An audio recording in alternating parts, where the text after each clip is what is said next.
Do you struggle to let go? You know, certain situations aren't working for you, or maybe you've even been rejected, but for some reason you still hold on. Part of you knows you need to let go, but then you might find creative ways to stick in there, hang on, and hold on. If so, you're not alone. This is a massive issue for many of us empaths. Sometimes our loyalty to others results in us being disloyal to others. And if you notice on my TikTok page, if you follow me over there, I've been doing some quotes, daily quotes for empaths about self-protection and almost like, listen, you need to repeat after me. Have a look at them, check them out, links in the bio, because they're nuggets of gold. And often people might think I'm making them for the masses. I'm making them for myself because I forget sometimes. I abuse my empathy. I extend amounts of compassion to others when often that doesn't come back to me. And that hurts me when I'm rejected again and again and again. Why do we do this to ourselves? Empaths, as I work on myself, and hopefully you're working on yourself, you'll begin to see that this is one of our patterns. It's a pattern where we don't want to surrender and let go. And with that comes the necessary actions that we need to put in place to best protect ourselves. If this video speaks to you, please feel free to subscribe, tell a friend, share it. I am Keeley Taverner. I am the psychotherapist who is passionate about helping my empaths understand themselves so that we deepen our self-awareness and we make empowered choices. So what I'm learning about my capacity to resist surrender and to resist letting go is I am doing harm to myself. And as we all know, where attention goes, where energy flows, attention goes. Surrender is that process of letting go. It takes us to the place of acceptance. But why is this so difficult for us? Often because we live in our heads. We want to work things out. Sometimes we believe people will be in our lives forever. And often this is not the case. And so when reality shows us what we don't like, empaths, we dig our heels in and we might try harder. We may extend unhelpful amounts of compassion to others. We allow them to make up their mind. So then what? We're on the back burner. We're waiting. We're giving away our power. The reality is, what do we need to do to put ourselves back in the driving seat? Life is happening to all of us, and life doesn't always work on our terms.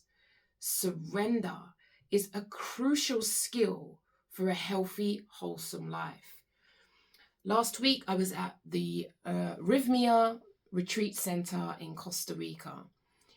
And whilst I never read the small print, note to self, always read the small print, I never quite knew what I was signing up for. Plant-based medicine, they said. I thought we'd be doing some circle time and maybe, I don't know, eat a mushroom. This was not the case. It was on another level that I never expected. And I went through the process. I made wonderful friends. The ethos there is that you get your miracle. Did I get a miracle? Well, I did in ways I didn't expect. But what I learned, and I think this is really important for us empaths, is that we often go outside of ourselves. We're often looking around, thinking about others, analyzing, telling ourselves stories. And in doing so, because there is a place for it, obviously, we may miss what's going on in our own world. And empaths, when we disconnect from ourselves and we focus on others' external environments, we miss our own process. We miss the reactions, sensations in our own body. That experience enabled me to process my own sorrows about the loss of a dear friend, the loss of relationships, grieving some difficult things that have happened in my life. But by day 3, I came to realize staying with my own process was very difficult And as a therapist, I am highly used to attuning and assisting others. And I think what's personal is often universal. And on my group Navigate Narcissism Now, we're spending the next 6 weeks just doing a deeper dive into what it actually truly means for empathic people who've had a life from childhood into our adulthood, giving and focusing on the needs of others. What I've come to realize is this wounded child who didn't have adults that attuned to them. This wounded child attuned to everybody else. That wounded child became a master of reading other people's emotions and then learning how to adapt accordingly. Therefore, this wounded child doesn't see their own needs. And this is crucial and fundamental for our growth.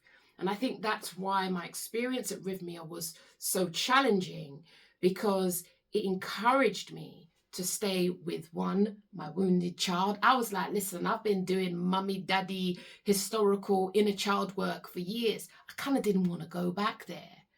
But there's times when you revisit things in your life and you can see it from a different perspective. And so staying with myself, going inside myself, was particularly tricky.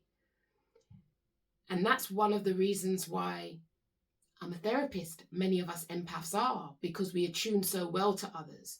But what about me? What about my own needs? What about you? What about your needs? What do you need to do to create stillness and space for you to process what has gone on in your life and what you need to let go of? And now sometimes that change needs to be radical. Sometimes we need a cull. We need a block party. We may need a delete party. What do you need to let go of so we can create space for something different, new experiences, maybe new people in our lives? Because remember, if you do a cull, if you get rid of people, then I think it's also prudent that we start to think about, well, what else might I want to do to get new people in my life, to have new experiences? However, there is space and time. There needs to be space and time to go within.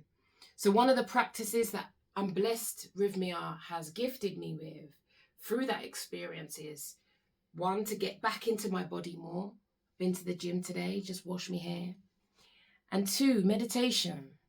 I've kind of resisted it, or I've meditated at really difficult times, but there's a real value in waking up in the morning and making space for our own inner world. I've journaled for a while now, and that is another space to connect to ourselves. What I'm suggesting to you empaths is many of us are totally disassociated from ourselves, our needs, and our own sorrows. Our hyper attunement to others has resulted in a disconnect from ourselves, and it can be very tricky to stay with self. That's one of the things that I've learned. I've learned personally, and I am a therapist. We are but human after all. It can be tricky to stay with my own process because it's so seductive to go outside.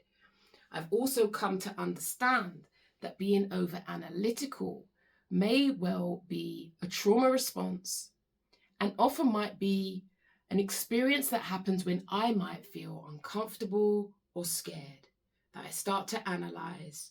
I tell myself stories, and that being outside of myself means I'm detached from my own experience.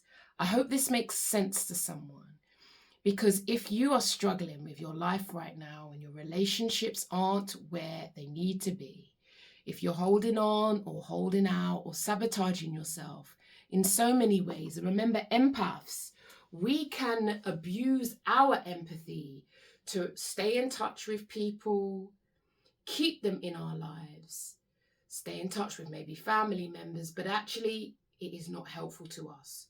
Empaths, what do you need to surrender? What do you need to let go? What is holding you back? What is keeping you from your greatness? And most importantly, what do you want for your life? What do you want for your life? I hope this video resonates and encourages you to ponder And if it does, please put a comment below. Ask me any questions that relate to what I'm talking about. Do take care of you, empaths, and do consider the notion of letting go and surrender. Because when we let go and we surrender, it takes us to a place, the blissful place of acceptance. Acceptance can be very difficult. However, we must endeavor and try we must. Do take care of you, because if you don't, who is coming to save you? No one is coming to save us. We got to keep doing the work. We got to keep looking after ourselves, and we have to learn to trust the process. We cannot work everything out with our heads. Sometimes we need to put our hands up to the universe, ask for what our heart desires, and take actions in the direction of our dreams. Amen to that. Do take care. Peace.